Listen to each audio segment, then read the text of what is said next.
Hello friends, एक बार फिर से आप सभी का स्वागत है माय स्टडी दोस्त यूट्यूब चैनल पे। तो फ्रेंड्स, अभी हमारा एक प्रैक्टिस सेट और कंप्लीट हो चुका है और अब हम बात करेंगे आज के जो प्रैक्टिस सेट है वो है इंग्लिश प्रैक्टिस सेट नंबर 8। ठीक है, तो पिछले 8 दिनों से लगातार आपको मैं एक प्रैक्टिस सेट दे रहा हूँ और वो सब हो रहा है आप सभी को प्यार और सपोर्ट की वजह से। तो आशा करता हूँ कि आप इसे आगे बनाए रखेंगे और मैं भी इसे आपके एग्जाम तक कंटिन्यू रखूँगा। देखिए, इससे बहुत फ़ायदा होने वाला है आपको। वोकेबलरी में हर वर्ड का मीनिंग मैं आपको बता रहा हूँ, इससे आपको यहाँ पे जो वर्ड मिल रहे हैं उनको या तो नोट कर लीजिए या इनको आप वीडियोस को बार बार देखेंगे तो वर्ड आपको याद हो जाएंगे। बहुत सारी चीज़ें यहाँ पे आपको कॉन्सेप्ट भी मिलता है सीखने को, तो ये सारी चीज़ें हैं आपको यहाँ पे सीखने को मिलेंगी। तो ये चीज़ें आपको जरूर मिस नहीं करनी चाहिए, देखना चाहिए। ठीक है ना। तो अभी देखिए, यहाँ पे हम बात करते हैं आज के प्रैक्टिस सेट के बारे में। और देखिए, ये सब कुछ जो है टेलीग्राम ग्रुप में मिल जाएगा, तो आप वहाँ पे जरूर ज्वाइन कर लीजिएगा हमें, और उसका डिस्क्रिप्शन में लिंक भी आपको मिल जाएगा। अब देखिए, फर्स्ट क्वेश्चन के बारे में बात करते हैं। Question number 1, in the following word find the same meaning as the word given below. तो गार्निश आपके पास में वर्ड है। देखिए, बहुत ही अच्छा वर्ड है गार्निश जो है ना। जब इसका मीनिंग आपको पता चलेगा, हो सकता है आपको पता भी हो, तो इसका मतलब होता है आपके पास में सजाना। देखिए कितना अट्रैक्टिव मीनिंग लग रहा है इसका, सजाना। या इसको और भी बोले तो संवारना बोल सकते हैं, या एक और मीनिंग इसका अगर आप सोचना चाहें तो ये हो सकता है अलंकृत करना। ठीक है ना। तो ये सब मीनिंग इनके होते हैं। उसके बाद में देखिए पेंट है, पेंट। तो पेंट का मतलब होता है कलर करना, यानी कि रंग करना, या आप इसे चित्र बनाना भी बोल सकते हैं, क्योंकि चित्र हम बनाते हैं तो उसमें पेंट की तरह पेंट से बना सकते हैं ना। तो ये सब चीज़ें इसका मीनिंग हो गया। उसके बाद देखिए अडोर्न। एडोर्न मतलब होता है आपके पास में वही सेम चीज, सजाना संवारना। तो इसका सिमिलर मीनिंग पूछा था, तो बी आंसर आपका हो जाएगा। उसके बाद देखिए ग्रेनर आपके पास है। ठीक है ना। गार्नर का मतलब होता है एकत्रित करना।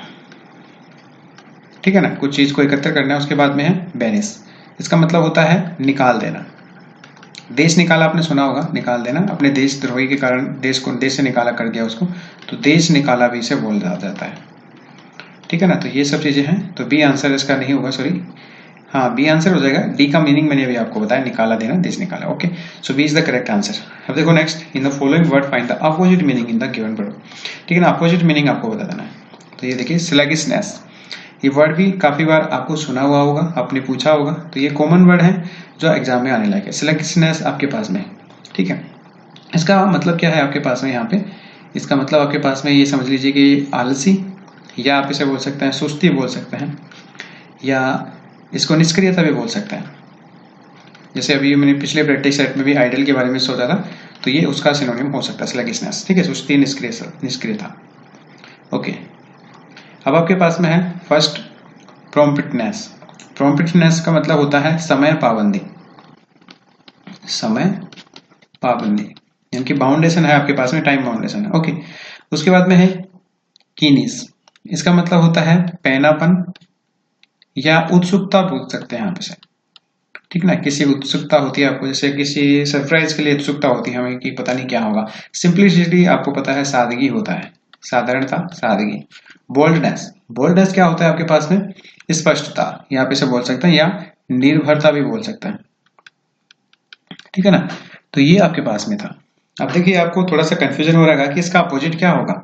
इसका अपोजिट हो जाएगा ए ऑप्शन, प्रॉम्प्टनेस। देखिए समय पाबंदी का मतलब क्या होगा कि अगर मैं आपको ये कहूँ कुछ काम कि ये बाउंडेशन है आपके लिए, तो आप उसमें कोई भी आलस नहीं दिखाएंगे। तो ये इसका अपोजिट मीनिंग हो गया। ठीक है ना। तो बाउंडेशन जब आपके लग जाती है तो उसमें आलसपन नहीं आएगा। तो ये आंसर हो जाएगा आपका पास में ये ऑप्शन। देखिए फिर next question. Okay, so next आपके पास में वन वर्ड सब्स्टिट्यूशन से है hard to understand. Hard to understand Hindi में मीनिंग समझे तो मतलब बहुत ही मुश्किल है किसी चीज को अगर समझना। तो आप यहाँ पे देखिए फर्स्ट आपके पास में है पंक्लिटियस।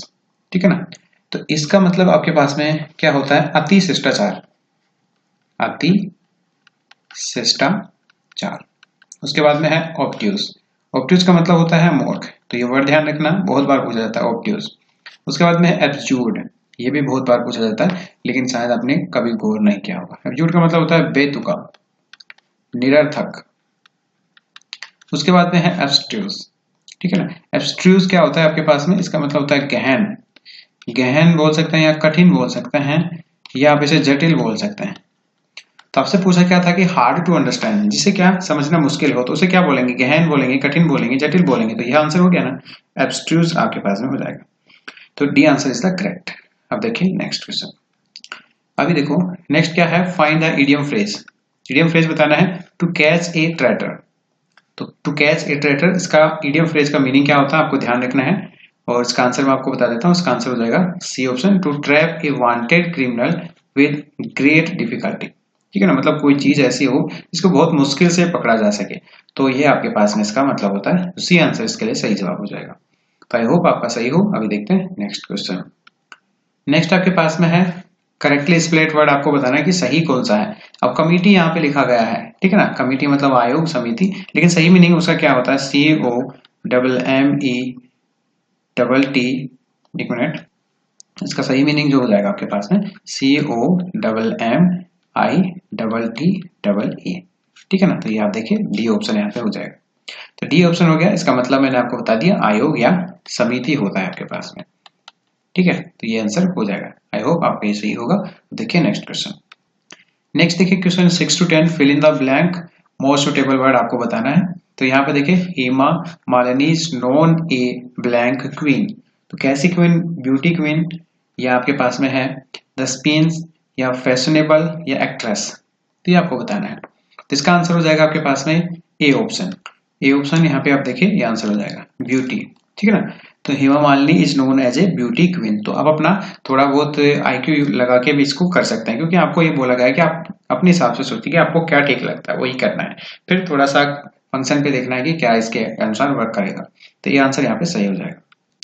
अभी नेक्स्ट क्वेश्चन देखिए guys, my students blank me good night. तो यहाँ पे wish good night, bad good night, या टोल्ड, या प्रेयर, ठीक है ना। यहाँ पे ध्यानपूर्वक पढ़िएगा, आपका गलत हो सकता है, बहुत सारे चांसेस है गलत होने के। आंसर बता दो आपको, बी ऑप्शन हो जाएगा, BADE, ठीक है। बैड का मतलब होता है यहाँ पे आपके पास में अभिवादन करना, अभिवादन करना। आप ये बैड मतलब समझना, BAD होता है वो, ठीक है ना, ये ध्यान रखना है। माई स्टूडेंट्स, यहाँ पे देखिए पार्टिंग सैल्यूटेशन जब भी आपको यूज किया गया हो, जैसे गुड नाइट बोल रहा हो, तो ऐसे चीजों के लिए आपको क्या करना होता है, ये यूज करना होता है बैड में, ठीक है। तो बी ऑप्शन करेक्ट होगा। देखिए नेक्स्ट आपके पास में है, I don't think he has so much money that he may blank heavy machinery, ठीक है ना। ऐसा वो सोचती है कि उसके पास में he has so much money, उसके पास बहुत सारा पैसा नहीं होगा और वो क्या नहीं कर पाएगा, मशीनरी नहीं खरीद पाएगा। तो यहाँ पे जबकि आपके पास प्रीपोजिशन हो जाएगा इन, ठीक है ना। जब भी आपके पास में डील हो कोई भी, तो डील के साथ में हम इन करना होता है, ठीक है ना। तो डील इन समथिंग, किसी चीज का व्यापार करना होता है तो हमें इन का प्रयोग करता है। जैसे आप डायमंड का व्यापार करते हैं तो डील इन डायमंड, ठीक है ना। तो ये आपके पास आंसर हो जाएगा डी ऑप्शन। नेक्स्ट देखिए, I don't kill him, in fact he died blank cancer. तो देखिए कैंसर एक डिजीज है, और जब भी कोई व्यक्ति डिजीज से मरता है तो आंसर हो जाता है आपके पास में ऑफ प्रीपोजिशन। तो ऑफ यहाँ पे भी सही हो जाएगा, ऑफ कैंसर आपके पास में होगा। तो यहाँ पे जब भी आपके पास में कोई भी डिजीज से मरता है तो आपके पास आंसर होता है ऑफ, ठीक है। नेक्स्ट देखिए फिर, नेक्स्ट आपके पास में है blank you leave now you will be late. तो यहाँ पे आपके पास में है टिल, अनटिल, आल्दो, अनलेस। तो आंसर इसका हो जाएगा, आप वीडियो पॉज करके भी सोच सकते थे, आंसर हो जाएगा ए ऑप्शन अनटिल। तो अनटिल का मतलब आपके पास में होता है जब तक नहीं, ठीक है ना, मतलब जब तक नहीं। यू लीव नाउ मतलब अगर तुम अभी भी नहीं यहां से चलोगे तो यू विल बी लेट, ठीक है ना। तो ये आपको ध्यान रख लेना है, इसका आंसर हो जाएगा ए ऑप्शन अनटिल। तो देखिए next question. Okay so guys, यहाँ पे नेक्स्ट आप देखेंगे क्वेश्चन डायरेक्शन दिया गया है 11 to 13, विच पार्ट है वेयर। तो फर्स्ट आपके पास में है though she appears to be very tall, she is just an inch taller than me, ठीक है ना। तो ये देखिए, though she appears to be very tall, she is just an inch taller me, मतलब वो बहुत ज्यादा बड़ी मुझसे प्रतीत होती है, लेकिन वो क्या है, सिर्फ 1 इंच बड़ी है मुझसे। तो देखिए इसमें एरर क्या है, नो एरर भी हो सकता है, डी ऑप्शन। तो आंसर हो जाएगा इसका सी ऑप्शन। देखिए यहाँ पे आपके पास में टॉलर देन मी की जगह पे टॉलर देन आई यूज होगा, ठीक है ना। क्योंकि यहाँ पे देखिए कंपैरिजन किससे कर रहा है, सी से कर रहा है। अगर सब्जेक्टिव केस का कंपैरिजन कर रहा है, क्योंकि हमेशा ये चीज ध्यान रख लेना है कि कोई भी चीज का कंपैरिजन जो होता है सिमिलर चीजों में होता है। तो अगर सब्जेक्टिव केस का यूज कर रहा है तो यहाँ पे भी सब्जेक्टिव केस, क्योंकि अगर सी का कंपैरिजन करना है तो आप आई से करेंगे ना कि मी से। तो ध्यान रखना, आंसर उसका आ जाएगा सी ऑप्शन। आगे देखिए नेक्स्ट आपके पास में है कि he is a university professor but of his 3 sons neither has any merit या no error. Neither has any merit मतलब वो क्या है, प्रोफेसर है यूनिवर्सिटी का, लेकिन उसके तीनों बेटों में से किसी ने भी मेरिट नहीं की। तो यहाँ पे क्या होगा आंसर, ये देखना है। आंसर आपको पता चल गया होगा, यहाँ पे हो जाएगा सी ऑप्शन। नाइदर यहाँ पे यूज हुआ है, नाइदर की जगह पे आपको क्या यूज करना है, नॉन, क्योंकि नाइदर 2 के लिए होता है, यहाँ पे तो 3 सन की बात हो रही है, तो यहाँ पे 2 से ज्यादा होते ही नॉन का यूज करेंगे, क्योंकि नेगेटिव सेंस है तो नॉन, ठीक है ना, ये ध्यान रखना है। उसके बाद देखिए when he asked why the machines were idle we told him it was broken. अब देखिए अभी फिर से एक वर्ड यूज हुआ है आइडल। अब आपको पता है कि यहाँ पे आइडल का मतलब क्या है कि मशीन वर आइडल, आइडल मतलब सुस्त है, ठीक है ना। We told him was broken क्योंकि वो टूट गई है तभी तो सुस्त होगी। तो यहाँ पे देखो एरर क्या होगा, मैं तो एरर बता रहा था, सॉरी इसका मीनिंग बता रहा था, बाकी एरर को क्या होगा ये अभी आपको बताना है। तो इसका यहाँ पे देखिए इट वाज ब्रोकन जो है ना, इसकी जगह पे आपको यूज करना है दे वर ब्रोकन होगा। इट वाज ब्रोकन इसकी जगह पे they were broken. By the machines, तो मशीन्स यूज हुआ है यहाँ पे, तो इसके लिए आपको यूज करना है। इट जो है मशीन्स के लिए प्रयुक्त होता है, अतः इट की जगह भी हम दे का यूज करेंगे। तो आंसर हो जाएगा आपके पास सी ऑप्शन, ठीक है ना, क्योंकि ये प्लूरल सेंटेंस है। देखिए वर्ब भी यूज किया गया है यहाँ पे, तो इस तरह से आप देख सकते हैं। देखिए नेक्स्ट, अभी देखो फ्रेंड्स 14 और 15 में इंप्रूव द अंडरलाइन वर्ड, और अंडरलाइन वर्ड को इंप्रूव करना है। 14 क्वेश्चन है a word processor is easier to use than the a typewriter, ठीक है ना। तो सोच समझ के आंसर देना यहाँ पे कि क्या आंसर होगा। तो यहाँ पे जो आंसर हो जाएगा ना आपके पास में वो हो जाएगा सी ऑप्शन, EASIER। देखिए एक चीज और ध्यान रखना है आपके पास में, देखिए सेम वर्ड जो यहाँ पे लिखा गया है वो का वो यहाँ पे भी दिया गया ऑप्शन में, तो आपको ये ऑप्शन चूज करना होता है, ना कि नो इम्प्रूवमेंट। क्योंकि आप कहेंगे कि ये जो वर्ड है वैसा का वैसा है तो हम नो इम्प्रूवमेंट भी कर सकते हैं, तो ऐसा नहीं करना है। अगर ऑप्शन में लिखा गया है वही सेम वर्ड, अगर वही आना है तो वही आपको ऑप्शन टिक करना है। ओके, अब देखिए इजियर क्यों होगा यहाँ पे, अगर आप मोर यूजर क्यों नहीं यूज कर सकते, क्योंकि इजियर जो वर्ड आपके पास में है ना ये पहले से ही कंपेरेटिव है, कंपेरेटिव डिग्री है। क्योंकि एक तो देखिए किस किस की कंपैरिजन करना है, एक वर्ड प्रोसेसर और एक टाइपराइटर, तो यहाँ पे 2 चीजों के कंपैरिजन है, तो कंपेरेटिव डिग्री, और ये इजियर पहले से ही कंपेयर डिग्री है, ER यहाँ पे लगा हुआ है, आपको पता चला होगा। तो आंसर हो जाएगा सी ऑप्शन। कोई इंप्रूवमेंट की जरूरत नहीं है, लेकिन नो इंप्रूवमेंट इसका आंसर नहीं होगा। देखिए next question. Okay, next question आपके पास में the place is infested by poisonous snakes, ठीक है ना। तो यहाँ पे क्या यूज होगा, अंडरलाइन वर्ड है बाई, बाई की जगह पे क्या इंप्रूव करना है, नो इंप्रूवमेंट भी हो सकता है अगर आपको लगता है तो। इसका आंसर हो जाएगा ए ऑप्शन विद, ठीक है ना, विद प्रोपोजिशन यहाँ पे यूज करना। The place is infested with poisonous snakes, ठीक है ना, किस किस द्वारा नहीं होगा, किसके साथ, ठीक है ना, विद, तो ये विद यूज करना है। बहुत सारे यहाँ पे जहरीले सांप हैं, इनके द्वारा इन्फेस्टेड है, तो ये आपके पास में हो जाएगा। Okay, answer B, a option होगा विद। देखिए फिर next question. Okay, next question आपके पास है PQRS यानी कि पैराजंबल से, और देखिए यहाँ पे फर्स्ट क्या बोला गया है, इट इज ट्रू। ये तो आपके पास आएगा ही आएगा स्टार्टिंग में, इसके बाद क्या आएगा ये देखना है, सबसे लास्ट में आएगा 6 नंबर। तो इट इज ट्रू, उसके बाद देखिए यहाँ पे होगा that we are not, it is true that we are not, उसके बाद में होगा born to be happy but we are born to seek happiness, ये आपके पास आंसर हो जाएगा RTQS। तो बी, ये ऑप्शन आपके पास सही जवाब होगा, ठीक है, ये आप यहाँ पे देख सकते हैं। आई होप आपका सही हो। देखते हैं नेक्स्ट क्वेश्चन। नेक्स्ट क्या है आपके पास में, change the given word into superlative degree. अभी देखिए यहाँ पे क्वेश्चन होता था एडजेक्टिव का, लेकिन एडजेक्टिव सुपरलेटिव डिग्री भी तो एक एडजेक्टिव होता है ना, तो ये ध्यान रखना है, जरूरी नहीं कि आपको एडजेक्टिव पूछे, सुपरलेटिव डिग्री भी पूछ सकता है।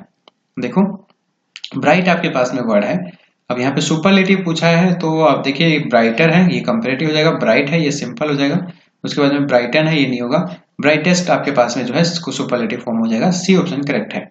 तो आई होप ये सभी का सही होना चाहिए, क्योंकि इतना डिफिकल्ट क्वेश्चन है नहीं।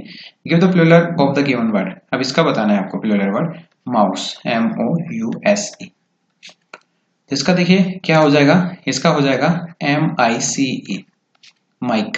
देखिए कुछ ऐसे भी होते हैं वर्ड जिनमें क्या करना होता है, हमें जो वोवल होता है ना आपके पास में उसको ही बदलना होता है।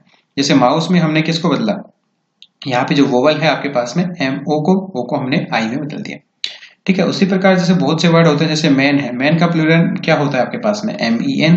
वुमेन है, वुमेन में क्या होता है, WUMEN हो जाता है, ए को ई में बदल दिया जाता है। इसी प्रकार देखो टूथ है, TOOTH, इसको हम TEETS बोल देते हैं, टीथ। उसके बाद माउस हो गया हमारा। उसके बाद एक वर्ड और पूछा जाता है गूज, ठीक है ना, इसके लिए प्लूरल बना होता है गीज, GWSE, ऐसे कैसे बोलना जाता है। उसके बाद देखिए एक होता है LOUSE, लॉस, इसके लिए हमें होता है LICE, ये यूज करना होता है। और भी बाकी बहुत सारे वर्ड हैं, मैं आपको टेलीग्राम ग्रुप में ये शेयर कर दूंगा, तो आप उसको जरूर ज्वाइन कर लीजिए। डिस्क्रिप्शन में आपको लिंक मिल जाएगा, और ज्यादा जानकारी के लिए आप यूट्यूब पे सर्च कर सकते हैं how to join my study दोस्त टेलीग्राम ग्रुप। ओके, और अभी हम देखते हैं फिर नेक्स्ट क्वेश्चन। अभी देखो नेक्स्ट आपके पास में है एक्टिव पैसिव से, और इसमें देखिए क्या बोला गया, must we cut this tree, must we cut this tree. तो इसका आपको बनाना है एक्टिव से पैसिव या पैसिव से एक्टिव, जो भी है।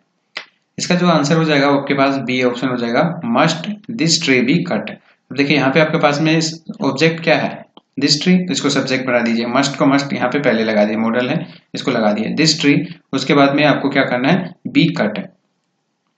अब ये बाई लगा के वी वगैरह कुछ लगाने की जरूरत नहीं है, ठीक है ना, ये आंसर आपके पास हो जाएगा, B option correct answer. Okay, अभी देखिए नेक्स्ट और आज के लिए लास्ट क्वेश्चन आपके पास में है। इसमें आपको डायरेक्ट इनडायरेक्ट बताना है, यानी कि नरेशन है। Mohan said blank, sorry blank नहीं, I have been studying very regularly since July, very regularly since July. तो इसमें देखिए आपको एक चीज ध्यान रखना है कि ये डायरेक्ट है या इनडायरेक्ट है, क्योंकि अभी देखिए हैव बीन यूज हुआ है यहाँ पे, है ना, हैव बीन यूज हुआ है, तो आपको लगना चाहिए कि यार ये तो डायरेक्ट है या इनडायरेक्ट है। ये आपके पास में क्या है, डायरेक्ट है। अब इसमें क्या होता है कि जो पूरा प्रेजेंट टेंस होता है ना, वो पास्ट में बदल जाता है। तो यहाँ पे क्या है, प्रेजेंट परफेक्ट कंटिन्यूअस, तो इसमें पास्ट परफेक्ट कंटिन्यूअस में बदलना है। पास्ट परफेक्ट कंटिन्यूअस में क्या हो जाएगा, हैड बीन। अब देखो ढूंढो, हैड बीन क्या है, हैव बीन है, ये गलत, हैड बीन एक इसमें है, एक इसमें हैड बीन है, इसमें देखिए हैव बीन है, तो ये आपके पास में क्या हो गया, गलत हो गया ये भी, ठीक है ना। अब दो बचे आपके पास में, देखिए मोहन टोल्ड, एक में टोल्ड हो गया। अब देखिए टोल्ड इसलिए नहीं होगा क्योंकि यहाँ पे कुछ मी वगैरह किसको बोल रहा है, ये कुछ दिया ही नहीं ऑब्जेक्ट, तो ये आपके पास में गलत हो गया। बचा क्या है, सी ऑप्शन। देखिए एक टेंस से अपने क्वेश्चन को बना लिया, तो ऐसी आदत बनाओ। बाकी उसके बाद में आप पूरा चेक कर लेना, कुछ अगर अदर लगे आपको चेक करने के लिए तो ये देख लेना, क्योंकि मैं बोलता हूँ 95% क्वेश्चन जो है आपका टेंस से बनेगा। लेकिन ये चीज कंफर्म होना चाहिए कि आपके दिमाग में फटाक से करना चाहिए कॉल कि हाँ ये टेंस इसमें बदलता है, ये याद रखना है आपको। ओके, सो गाइस हमने एक और नया प्रैक्टिस सेट आपके लिए कर लिया है। आई होप आप सभी लोगों ने इसको भी डेफिनेटली एंजॉय किया होगा और अच्छे से प्रैक्टिस किया होगा। तभी के लिए फिलहाल इस वीडियो में इतना ही। आई होप आगे भी हम ऐसे ही वीडियोस बनाते रहें। अगर आप सपोर्ट करते रहे तो वीडियो को जरूर से लाइक करें, अपने दोस्तों के साथ शेयर भी कर देना। उसके अलावा कोई समस्या हो और अपना कोई सुझाव हो तो कमेंट करना ना भूलें। इसके अलावा आप कुछ मोटिवेशन क्वेट भी लिख सकते हैं कमेंट बॉक्स में, और अपना स्कोर जरूर भी शेयर करें मेरे साथ में। इसका पैटर्न बताएं कि आपको कैसा लगा, इजी मॉडरेट आपके पास में है या आपके पास टफ है। ओके, उसके बाद आपको क्या इंप्रूवमेंट की जरूरत है, ये सब चीजें आप मुझसे डिस्कस कर सकते हैं, ताकि मुझे एक फीडबैक मिले आपकी तरफ से और मैं इसको और इम्प्रूव कर सकूं। मिलते हैं नेक्स्ट वीडियो में, तब तक के लिए bye bye, take care, all the best.